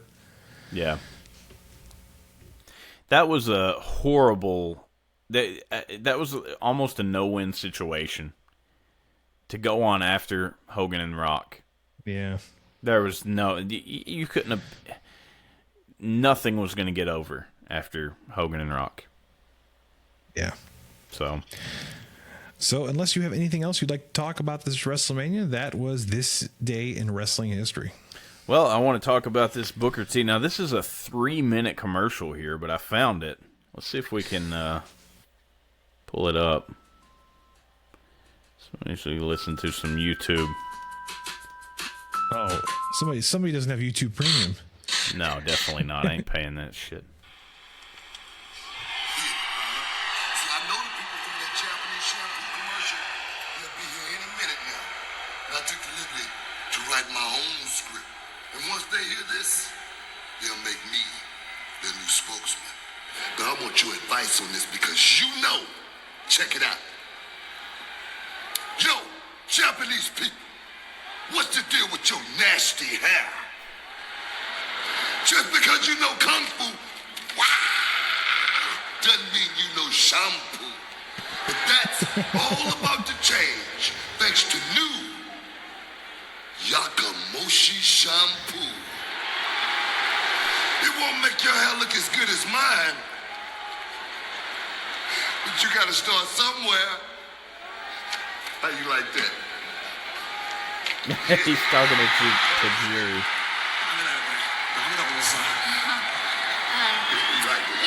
He says it's very offensive. Very offensive? Hey, I wrote this myself. You ask that sucker what's wrong with it. なんか似てないこの頭。なんだっけ？ He wants to know why you make fun of his people's hair when your hair looks like. Buckwheat on crack. You didn't say that. Tell me you didn't just say that.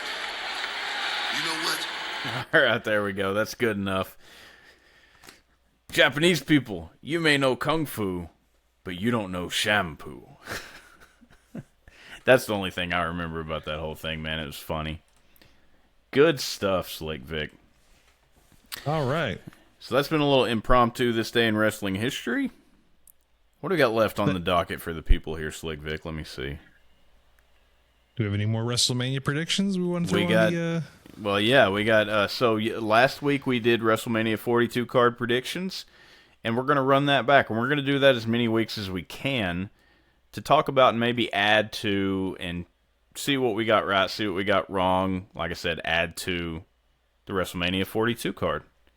So you want to talk about some predictions, Slick Vic, or do you want to... Actually, I would like to take a pause for the cause. I need to refill my St. Valentine's Day Patrick's Cup. Yes. All right. All right, be right back. Yeah, don't sit on the toilet again, Slick Vic. We'll be here all day. All right, we're back from that pause for the cause. We're going to talk about some WrestleMania 42 card predictions. This is part 2. Slick Vic, last week, to recap, predictions made on episode 31. Dominic Mysterio versus Finn Balor, likely Demon Finn Balor. OG El Grande versus New El Grande, I don't think anything's changed here. Brock Lesnar versus Oba Femi. So we got that one. That one's already out of the way. You said a 4-way women's tag title match. The celebrity match with Jelly Roll, maybe with LA Knight, you said, versus Logan Paul, or a tag with both included. WWE Tag Team titles, MFT versus Wyatt's. I think it's still going that way. IC title, Penta versus someone.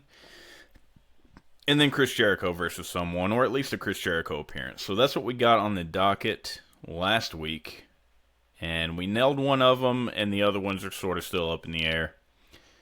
So, Slick Vic, you got any new ones for us this week? Well, are we going to change the MFT versus the Wyatts to a 5-on-5 match now? Think so. Possibly. So, no titles on the line. The possibility. Or you know what they can do? They can do the 5-way on SmackDown the night before and then do a tag match on the actual WrestleMania show. Yeah. Some way or another, that's going to happen. MFT versus Wyatt's will happen at WrestleMania, yeah. I feel like. That's the general prediction, I believe. You got to have some matches on that SmackDown show. Yeah, true. I'm going to go ahead and say Julia and Tiffany Stratton for the U.S. women's title. Ooh. Bumping Tiffany Stratton down to the U.S.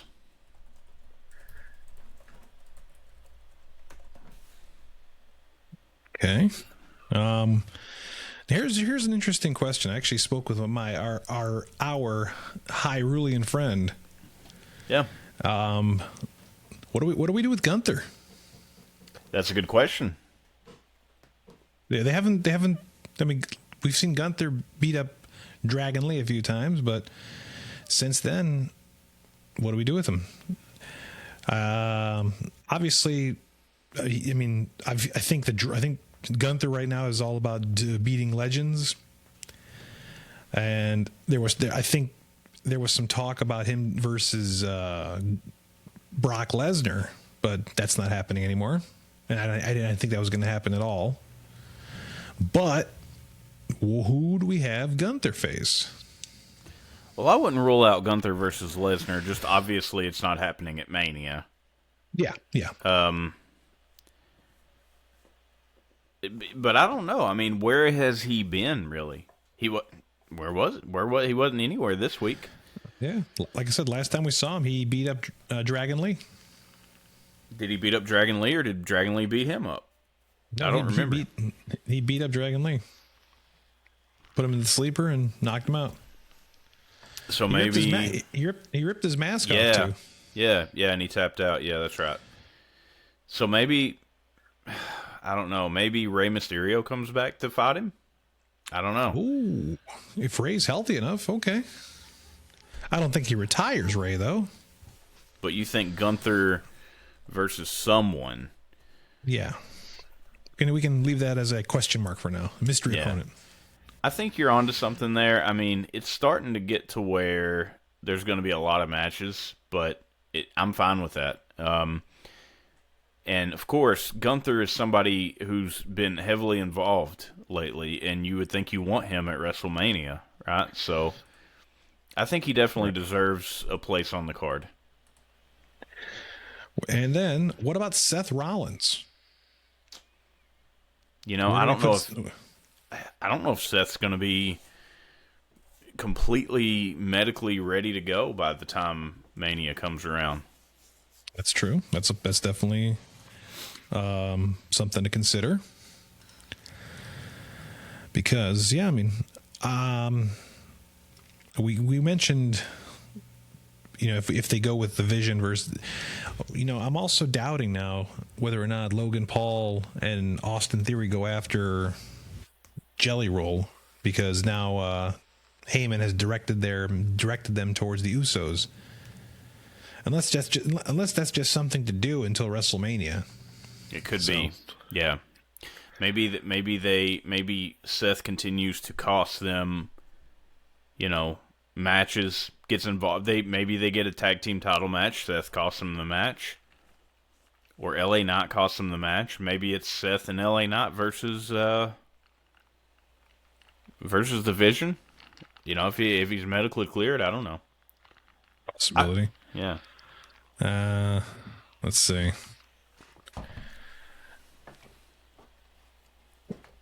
Is Danhausen on the card, or is he just doing backstage shenanigans? I think he's going to be there. He's got to be at WrestleMania. Let's say that Jericho shows up, and again, I don't know the status of Jericho right now. I think that the Jericho discussion has definitely cooled off lately. Yeah. But let's say that Jericho's at Mania. Maybe he has a segment with Danhausen. Maybe Danhausen curses him, and he puts Danhausen on the list. And that's your segment, you know? Okay. All right. And then there's the U.S. title with Carmelo Hayes. Maybe a multi-man match featuring Ilya Dragunov and some other contenders, perhaps. He wants an open challenge. He gets 3 of them. Or he gets 2 of them. So, okay. U.S. title open challenge becomes multi-man.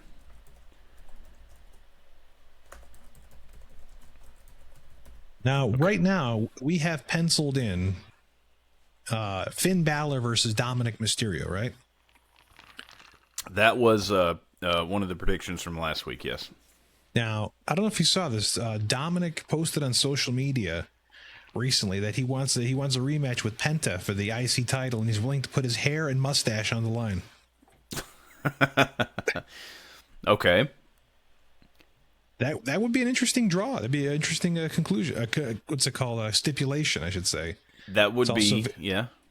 It's also very rooted in Lucha Libre, where somebody puts their mask or their hair on the line. Yeah. I mean, that is a possibility. I think I would still rather see Dominic versus Finn, because I want to see Finn back. But if it's not Dom versus Finn, then who does Finn face? And I want to see the Demon back. And I think that he's poised to have this match with Dominic. So, right. The only other person would be what, JD? Yeah. Who cares about that? Nah, there's no heat to that yet. Yeah, no. Well, Slick Vic, as far as my predictions go, I've only got a couple this week after what we saw. We got somebody, let's see, Michael Combs says, I want Finn to win a heavyweight championship so bad. You know, I'm kind of with you there. I think that Finn Balor should win a heavyweight title. He was the Universal Champion. He had to give it up the very next day. So it's almost like he was never at that level. And I think that he's sort of brought that into his promos here lately as far as wanting to get back to that level. We had the whole fiasco with him going back and forth with CM Punk. We knew that wasn't going anywhere because we knew we were getting to WrestleMania with Roman. But yeah, I would definitely love to see it. I think it's going to be a little bit ways away. And again, I think we need to see the Demon back. I think that he needs to come back, bring the Demon back to have a chance to get to that level again, myself. But as far as my couple of predictions go, after what we saw from Raw and SmackDown of this week, Drew McIntyre versus Jacob Fatu. I know they're facing each other on SmackDown. I don't think, again, it's going to be a stopgap. It's not going to be resolved there. And maybe we'll even have some kind of ultimate no disqualification or cage match or Hell in a Cell or something wild like that at WrestleMania between the two. I think would be cool. But also, let me see what I had here. Well, it goes without saying, the Women's Intercontinental Championship, AJ Lee versus Becky Lynch. And that was my only two. Kind of obvious, but nonetheless. That's it. That's all I had for it. Do either of us have a pick for the women's the women's tag team titles? Do you have any matches in place or predictions set yet? You had, last week, the 4-way women's tag title match. That's what you came up with. And you didn't have specifics as far as who would be in that, but you did make that prediction last week. Okay. Because I'm going to go with, I think I got my 4 teams. All right. Well, we'll go ahead and note those down as well. Obviously, the Irresistible Forces. Okay, so wait. So it's a 4-way, right? 4-way? Yeah. Yeah. It's tag title. All right, so Forces versus Charlotte and Alexa. Okay. The Bella Twins.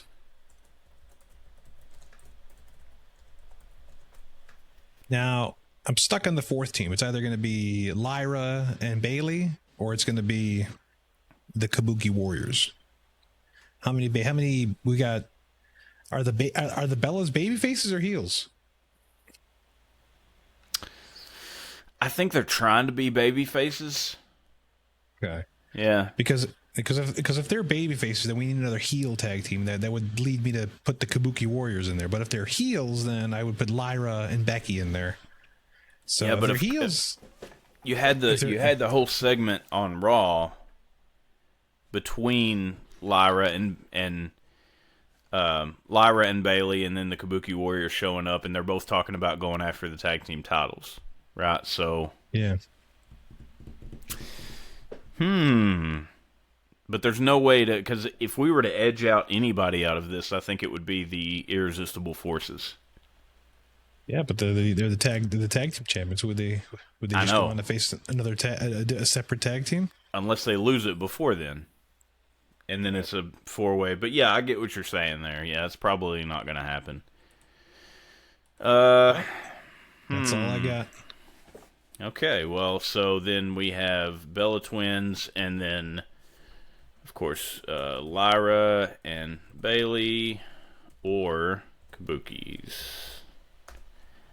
All right, and that's fine. We'll reconvene next week. We'll see what happens on next week's Raw and SmackDown to see if any of these predictions flesh out any little bit more. But Slick Vic, with that, it's time. It's Vader time. It's Vader time. I don't know how he's doing. He's doing the Star Trek Spock thing almost. Yeah, I know. Live long and prosper. Live long and prosper. We got a couple of shares and likes, and thank you guys for sharing and liking the live stream here. One of my good buddies, Bobby, has popped in and said, "Man, AEW Revolution was awesome. I love seeing Adam Copeland and Christian Cage return." I agree. I did not watch AEW Revolution, but I've been wondering where Edge and Christian were, and they popped back up at Revolution, as well as some other people who have been absent in the AEW world here lately. Apparently, word's been making rounds that this was a really good pay-per-view. I don't know. We don't really follow AEW here, but, of course I see it and hear about it in my day-to-day research and what I do with the professional wrestling world. But yes, apparently it was a good pay-per-view, so I'm glad you had a good time. I'm glad you enjoyed it there, Bobby. And thanks for chiming in. Something you might enjoy, my good friend, and something everybody is going to enjoy right now is the main event of Wrestling with Power, where we have, straight out of 2002, the ultimate World Wrestling Entertainment Trivia book, where Slick Vic is going to be going in the hot seat probably for the next 10 to 15 minutes or so. And you know what? We got some trivia theme music to play for you all. Some of you guys may know what this music is. Some may not. Slick Vic didn't. I'm going to call you out, Slick Vic. You had no clue what this was. Some of you will know it, though. So while we prepare, first of all, Slick Vic, yes. let me ask you, because this is, okay, so the World Wrestling Entertainment Trivia book, there's multiple chapters in this. Is there any particular chapter that you want to go to? So this is specifically WWE, and again, this came out in 2002, so it's everything from then back. WrestleMania, Raw, SummerSlam, Royal Rumble, SmackDown, Survivor Series, pay-per-view, old school, titles, outside the ring, and then, of course, the answers in the back. So anything that you want to Let's start with WrestleMania. Give me a WrestleMania question. So we'll start with WrestleMania right in the beginning. And so the answers to the WrestleMania is on 267. I'm going to have to flip. You need some bookmarks. I do. I got some bookmarks up there, actually. Yeah. Let me get this. What the hell happened to my bookmark? There it is. All right, cool. So, here we go. WrestleMania. Okay, so right there it is. I got a sweet Wormlight bookmark that I bought. It reminds me of the old Game Boy Wormlights that you had to have when you were a kid. You know what I mean? Flips right on there. You didn't have a back. The Game Boy didn't have a backlight. No, riding in the back of a school bus, you had to have that Wormlight. Be playing that if you went on a field trip coming back from somewhere. All right, so there we got the answers. We'll turn to WrestleMania. We'll start at the very beginning. And while I prepare this, Slick Vic, some theme music for the viewers here.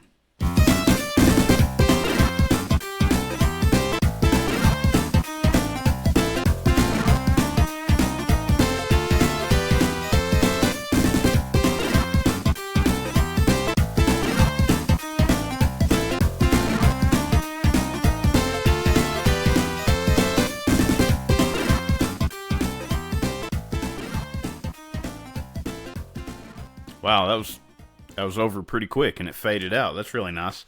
Anyway, this is trivia with Slick Vic in the hot seat, and I'm your host, Mr. Mosley, for this segment of Wrestling with Power to cap off episode 32. I'm noticing here, Slick Vic, that the WrestleMania section actually has subsections as well, and it goes up to WrestleMania X7, WrestleMania X8. So WrestleMania 18 is the last subsection of this WrestleMania section. But we're going to start from the very beginning. And so, no time limits.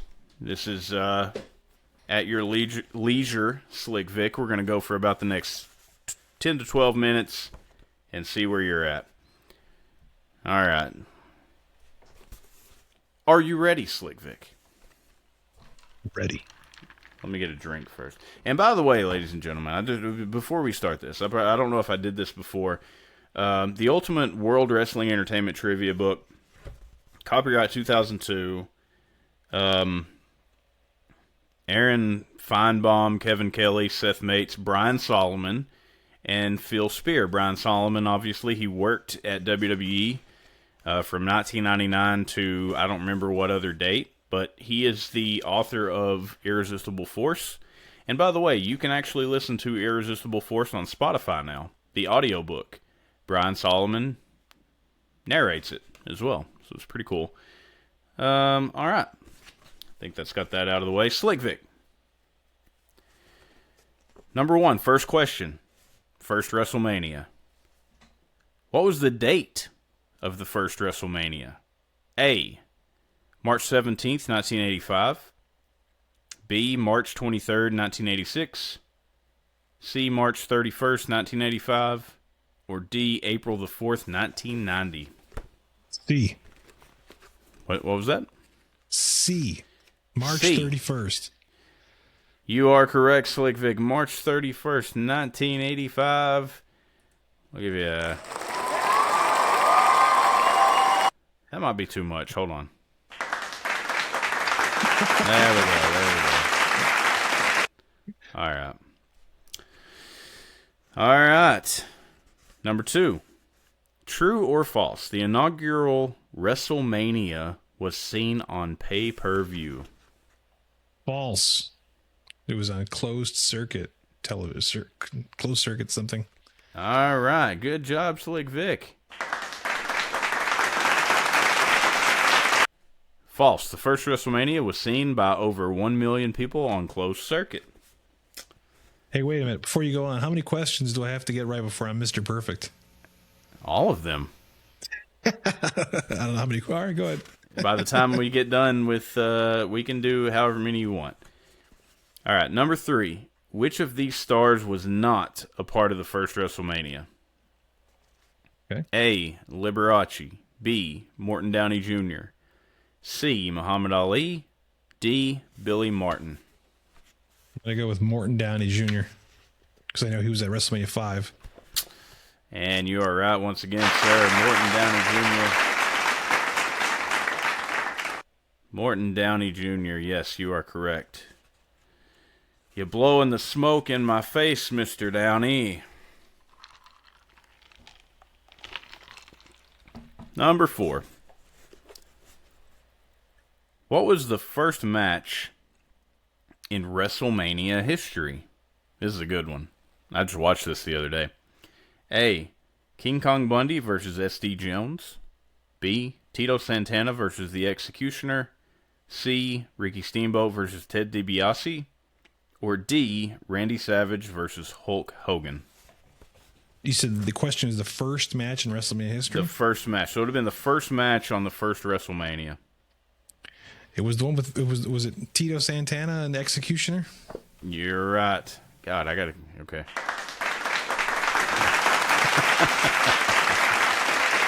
All right. By the way, I have no prior knowledge of these questions or answers. No, right? Slick Vic does not have this book. I ordered this book. I ordered these books off of Amazon, and this was, I don't think Slick Vic even knew about this until a couple of days ago.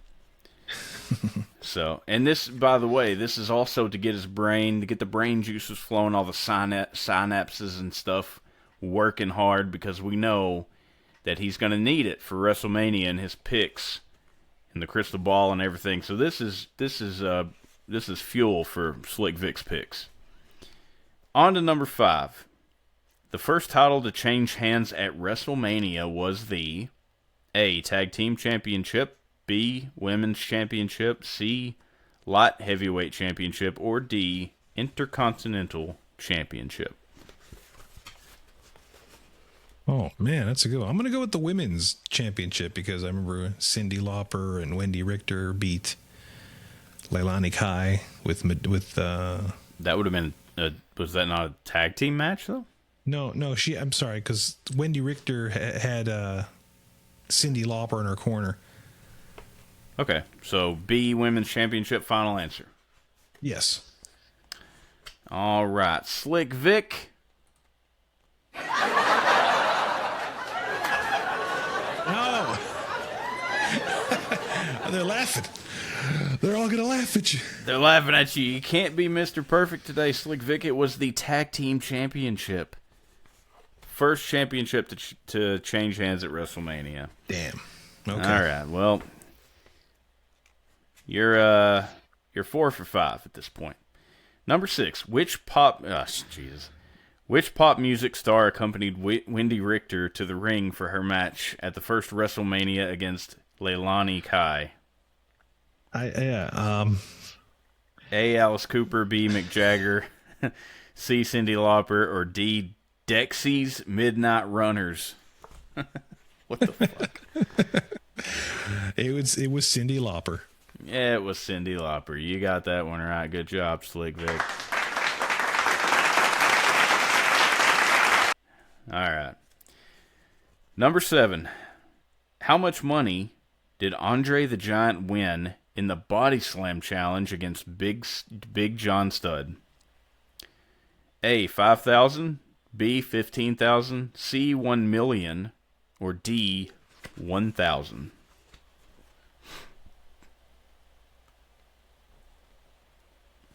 What were read me the choices again? All right. A is 5,000, B is 15,000, C is 1 million, and D is 1,000. I'm gonna say 5,000. 5,000. Slick Vic, I'm sorry. Sorry, it was $15,000. 15,000. All right. Tisk, Slick tisk, Vic. tisk. Tisk, tisk. Let's move on to number 8. Who were the 2 referees for the main event at the premier WrestleMania? A. Jersey Joe Walcott and Pat Patterson. B. Mike Tyson and Earl Hebner. C. Muhammad Ali and Pat Patterson. D. Alan Thicke and Robert Goulet. C. Yes, C. Muhammad Ali and Pat Patterson. Good job, Slick Vic. You're back on a roll here. As we move on to number 9. The first WrestleMania was held at A. Madison Square Garden. All right. Well, Slick Vic, there you go. Oh, that was a little It's too gonna... Choices on that was the Rosemont Horizon, Los Angeles Memorial Sports Arena, Arrowhead Pond, or Madison Square Garden, and you got it right off the bat. Number 10. How long did it take King Kong Bundy to beat S.D. Jones at the inaugural WrestleMania? How long did it take him to beat him? A, 1 minute. B, 9 seconds. C, 37 seconds. D, 14 minutes and 59 seconds. I'm This is a gonna tough say one. 9 seconds. You're going to say 9 seconds. Final answer? Yeah. All right, Slick Vic, you got it right. Good job. All right. Good guess there, pal. Number 11, and by the way, Slick Vic, this is the last question under the WrestleMania 1 subchapter, whatever you want to call it. Who was Roddy Piper's tag team partner for the first WrestleMania? Paul Orndorff. I knew that one right off, too. All right, good job, Slick Vic. So, wow, out of 11 questions, you got 9 of them right. You missed a couple. It's okay. Just getting warmed up. So, Slick Vic, again, that was the last one. Are you ready to call it? Are you ready to, let me see how many's for WrestleMania 2.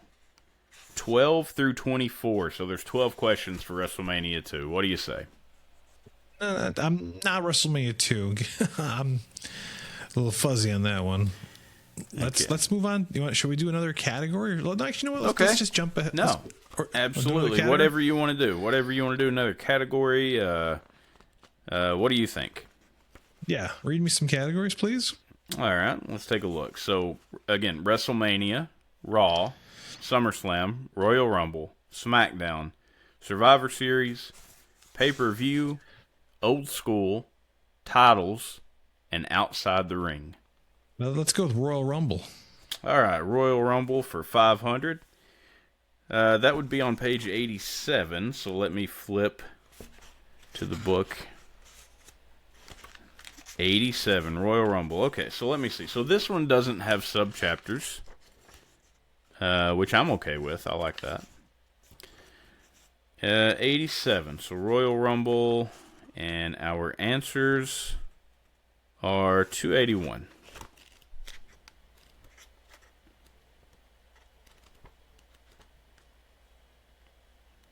Where the hell is it? Jesus Christ. There it is. Okay. All right, Slick Vic. Royal Rumble time. Number 1. Who did Ricky Steamboat defeat at the 1988 Royal Rumble? A. Hacksaw Jim Duggan. B. Junkyard Dog. C. Ravishing Rick Rude. Or D. Randy Savage. I'm going to go with Ravishing Rick Rude. Ravishing Rick Rude it is. Slick Vic, good job on that one. The 1988 Royal Rumble, was that the first one? I think it was, wasn't it? Yes, there was. Mm-hmm. All right, good deal. Number 2. Which WWE Hall of Famer came up with the concept of the Royal Rumble? Do I even have to give you the choices? Pat Patterson, yeah. All right, Pat Patterson. Yeah, I don't need to look at the answers. Some of the shit we just know, pal. Number 3. True or false? The first Royal Rumble was on pay-per-view. False. False. Do you know where it was? I believe it was the USA Network. God damn, you're spot on, yeah. How did you know that, Slick Vic? Oh, you know, they don't call me. I'm not just a pretty face. You know, I got a brain too. Are you channeling your inner Lanny Poffo here? I'd be reading poetry, but I'm not doing that right now. Oh God! You know, I met that guy one time. I was actually refereeing matches at an indie event whenever he was there collecting money and signing autographs. And he got in the ring and read a poem. And I'm like, this is lame. Then he took his jar of money and left. That's a true story. Number 4. Who is the first man to enter the 1988 Royal Rumble? A. Junkyard Dog. B. Dino Bravo. C. Hulk Hogan. Or D. Bret Hart. Bret Hart. God, you got it right on the money. Right on the money. Can you jump around to another year? It doesn't have separate years. Oh, okay. I feel like these are all centered around the 88 Rumble. They kind of are. 88, 89. I think they do go in order, but it doesn't. All right, let me jump around a little bit. We'll jump around a little bit. They just don't have this in sub-chapters or whatever. Okay, cool. All right, well, you were doing good. All right, if you want to jump around, we'll jump around, Slick Vic. Number 74. How many times... Now I got to find my goddamn answer page again. Here we go. All right. How many times did Razor Ramon defend the Intercontinental Championship at Royal Rumble events? A1, B2, C3, D4. I believe it's 3. Final answer, 3. C. 3 final answer, C. Let me go over here and Jesus Christ, there you are. You're right about it once again. Because if I'm not mistaken, he's never actually been in a Rumble match. He's always had a match on the Rumble card, but never in the Rumble match itself. Okay. Interesting insight there, Slick Vic. But how about this? Who won the Miss Royal Rumble pageant at the 2000 Royal Rumble? Oh God, I already know the answer. It's Mae Young. God, that's number 147. We got to go way back in the... I'm flipping all over the place here. I need a highlighter to highlight these. 147, C. Mae Young and Slick Vic is right once again. Oh, man. Here's a good one. Shit. Tried to whip her puppies out that night. Oh, yeah. They want to see my puppies. Who won... Here we go, number 185, Slick Vic. Who won the 2002 Royal Rumble match? Triple H. You say Triple H. Survey says Triple H. I might have to go back to the 80s. You can jump around. It's fine. I am jumping around. That's the problem. Yeah. I'm jumping too much. I am the game. All right, here we go. Number 60. So we're going back a little bit. What Double D was an entrant in the 1993 Royal Rumble match? What? A. Double D? Double D. And we ain't talking about Trish Stratus here. A. Danny Davis. B. Damian Demento. C. Dirty Dick Slater. Or D. Max Moon.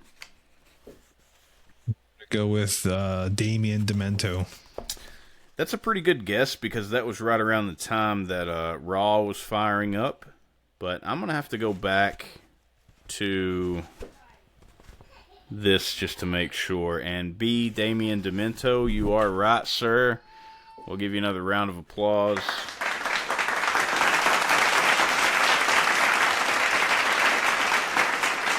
All right, Slick Vic, one more question. I'm going to forget which ones I asked you. That's why we should have went in order. Let's see.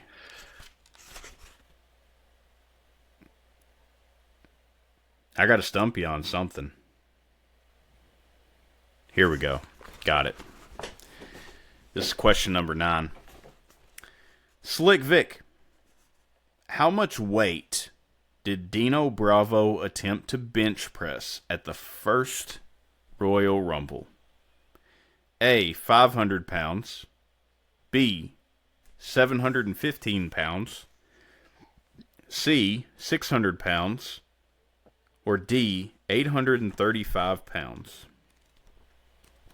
No, that's a tough one. Yes, it is. I'm gonna guess 600 pounds. Do you want the choices again, just to be sure? Sure. All right. So A was 500, B was 715, C was 600, D was 835. I feel like you're trying to give me an out there. I'm gonna go with B, 715. You're gonna go with 715. Yeah. All right, and the answer is, where's it at? 715 pounds. Good job, Slick Vic. It's a good thing I didn't lock in my first choice. You caught on quick. You caught on. I was trying to give you an out. Good job, Slick Vic. Out of all those questions, you just missed 2. That was fun, but it's late, so I think we probably should wrap things up here. How did you feel about your first go-around with the World Wrestling Entertainment Trivia book, Slick Vic? I feel pretty smart, genius level, IQ. I should run around in a cap and gown and read some poetry now, and then take a jar of money and go home. Yeah, you could probably do that. While I was reading off those questions, Bobby had a couple of comments on there, and one of the last things that he put his own question in here. Before being signed to AEW, what was Ruby Soho's ring name in WWE? Ruby Riott. Exactly. Yes, Ruby Riott. Is she even still in AEW? I haven't heard of her in years. Don't know. She's doing something. Yeah. Anyway, one day we will get to this book, which I think has some AEW questions. Slick Vic, I don't think, has any idea about AEW. Neither do I. Well, I know a few things. This book has pictures, though, which is really cool. Look, there's a picture of Shawn Michaels kicking Ric Flair right in the mouth. Yeah. WrestleMania 24. Good stuff. And there's Donald Trump right next to him getting shaving Vince McMahon's head. So, all good stuff. All good stuff. I loved Vince's selling for that. He's Yeah. all like, he's getting his head shaved. Wasn't that like after that happened when he won the ECW title and came out with like a do-rag on his head and stuff? Yeah. Yep. Yeah. So stupid. So stupid. But yes, Slick Vic, if I had a highlighter, I would highlight the questions that we have already went over, but I think we can probably name them, and we'll figure out some way to keep up with this going forward. But I felt like this was a success, ladies and gentlemen. You let us know in the comments.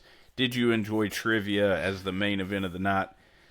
I've been waiting a long time for this, so I definitely enjoyed it. I knew it was going to be fun. But that's all we got on this episode, and we'll go ahead and play the old bell for you, ladies and gentlemen. Slick Vic, I am a fan of you playing us out, and so I will let that happen. But first, I want to let everybody know, Facebook.com/WrestlingWithPower. If we post any updates, any news, anything like that, I know that I don't post on there a whole lot. I posted a picture of the books when I got them in. A lot of times we'll post if we're going to postpone a live stream. We always record our shows Tuesday night, roughly 9 p.m. Eastern Standard Time. And this is the recording that we actually take and edit and put up on our YouTube page and on Spotify and everything. But you can see it live firsthand right here on Facebook.com. Facebook.com/WrestlingWithPower. But then once we get it edited and all shined up and pretty and put music to it and all that cool stuff, over on YouTube is where you can actually see the video. And then YouTube.com/WrestlingWithPower. And then Spotify, just search up Wrestling with Power. We're out on there. That's where I listen to it. Slick Vic, I don't know about you. You said you were a big fan of YouTube and you view YouTube a lot. Yes. I listen to a lot of Spotify when I'm riding around in my truck throughout the day when I'm working. That's where I always listen to the shows. I always listen to them back. So that's my go-to. But we got a little bit of something for everyone in all of these different places. But we're here live, and we'll talk to you. You come on here, you talk to us, we'll talk to you, we'll answer your questions. And any other questions that you have, just post them in the comments on Facebook. Want to wish everybody a happy 3/16, which was at this point a couple of days ago in Eastern Standard Time. But happy rest of the week, happy road to WrestleMania, and I hope everybody stays powerful. And I want to wish you all the best in your future endeavors.